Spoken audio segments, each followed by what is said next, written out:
एक के बाद एक हज और उम्रे करने से कुछ होने वाला नहीं। ये तुम्हारी इबादत साइड में रखे जाएंगी। फरिश्ते जो है तो डंडे लेकर एकदम तैयार बैठे कि भाई किसका नंबर लगता और कौन आता, और उसकी धुलाई चालू करते। तो मैं ये चादर विश्वा नगीना मस्जिद ट्रस्ट के संदर्भ में बात कह रहा हूँ कि यहाँ के जो 4 ट्रस्टी है, जिसमें से 2 हज पर हज उम्रे पे उम्रे करे हुए है ना। तो ये अगर मस्जिद की ट्रस्ट का इंतजाम सही ढंग से चला नहीं पाते, है ना, एक बुजुर्ग हो गए, तबीयत खराब है, जोहर में एक बात बोलते, असर में दूसरी बात पलटी मार देते हैं ना, जबकि ये अपना तारुफ ऐसा कराते कि हम हक वाले हैं, सच वाले हैं, सच्चाई के लड़ने वाले हैं, है ना।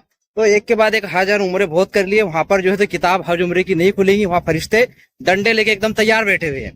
तो अगर आप सक्षम नहीं हो, आपका उम्र साथ नहीं दे रही है, तबीयत खराब रह रही है ना, और आप मस्जिद की दुकानों पर जो कब्जा होगा वो हटा नहीं सकते, आपकी आंखों के सामने जुल्म हो रहा है, मस्जिद की दुकानों पे ताबा हो रहा है, तो आप इज्जत से राजीनामे दे दो। ट्रस्टी हजरात चारों से मैं विनती कर रहा हूं। और नहीं तो वहां पर फरिश्ते डंडे लेके चारों के वास्ते तैयार बैठे हुए, एक एक आएगा ना तो वो तुम्हारे अमाल, रोजा, नमाज, हज, उम्रे सब साइड में रखी हो रहेगी किताब।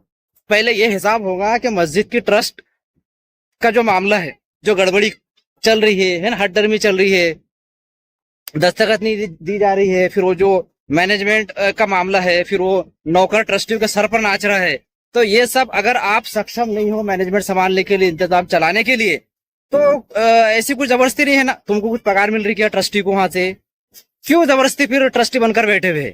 जब तुम इंसाफ नहीं कर सकते, सिस्टम सही से नहीं चला सकते, है ना, मस्जिद का एक ऑफिशियल बैंक अकाउंट नहीं है ट्रस्ट का, खुद के अकाउंट से, जॉइंट अकाउंट से ट्रांजेक्शन कर रहे हो, तो क्यों कर रहे हो? क्या मजबूरी है?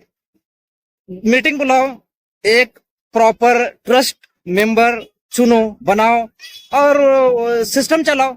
ये 4 लोगों की सरकार, उसमें से एक आदमी हाजिर होता नहीं है मैनेजमेंट में। अब जो बचे हुए 3 है तो ये बोलते, दोपहर में बोलते कि भाई दुकान की हर्रासी हुई, जोहर में, और असर में बोलते कि हमको मालूम नहीं है। तो जब तुमको नहीं मालूम है, मस्जिद की दुकानों पे ताबा हो गया, तुम ताबा हटा नहीं सकते हो, तो काय के ट्रस्टी? हज और उम्रे बहुत कर लिए, वो पहले ये इसका फैसला करो, हक इंसाफ वाले हो। और अगर हक इंसाफ नहीं कर सकते, मस्जिद की दुकानों से ताबा नहीं हटा सकते, तो राजीनामे दे दो। किसने गर्दन पकड़ के रखा तुम्हारी कुर्सी बिठा के वहां बैठने पड़ता? हाँ, अल्लाह के वास्ते तुम खिदमत कर रहे मस्जिद की ट्रस्ट की, क्या कुछ जाती लाभ के वास्ते कर रहे? जब तुम्हारा एक पैसे का जाती फायदा नहीं है तो राजीनामे क्यों नहीं देते? जल्दी से राजीनामे दो और नई ट्रस्ट बनाने दो।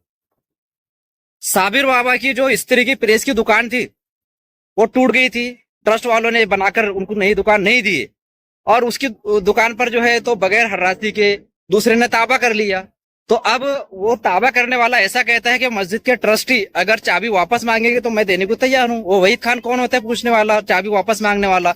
तो मैं ट्रस्टी हजरात से विनती, रिक्वेस्ट करता हूँ, दरख्वास्त करता हूँ मुअद्दबाना कि आप ताबा हटाओ, साबिर बाबा का हक साबिर बाबा को दो, हर्रासी में जो ऑफिशियल उनको दुकान मिली थी, और नहीं तो राजीनामे दे दो। अगर तुम उस काबिल नहीं है ना, तुम्हारी अगर उम्र साथ नहीं दे रही, तुम्हारे में हिम्मत नहीं, तुम्हारे में डेयरिंग नहीं, लोग ऐसे है और वैसे है, और तुमको मैनेजमेंट जमता नहीं, वो नौकर तुम्हारे ट्रस्टियों के टकले पे, सर पे नाच रहा, तो राजीनामे जल्द से जल्द दे दो। और इतना सब बोलने के बाद में अगर नहीं करते हो तो तुम्हारा व्यक्तिगत फायदा क्या है बताओ मेरे को, ट्रस्टी बन के रहने में, है ना?